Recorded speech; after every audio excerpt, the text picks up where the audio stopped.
तर मित्रांनो, आता मी आहे कोकणामध्ये, महाडमध्ये, आणि मी तुम्हाला एक अनबिलिव्हेबल असं दृश्य दाखवणार आहे. आता जसं आपल्याला माहिती आहे, छत्रपती शिवाजी महाराजांचं वर्चस्व हे सगळीकडे होतं, पण जे दृश्य मी आता तुम्हाला दाखवतोय त्याच्यामध्ये महाराजांच्या चेहऱ्याचं पूर्णपणे आकृती ही पाहायला मिळते.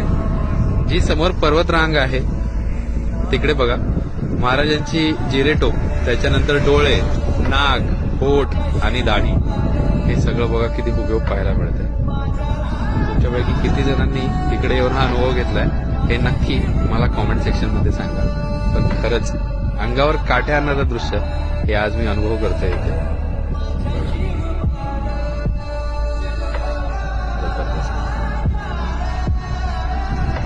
आहे की नाही?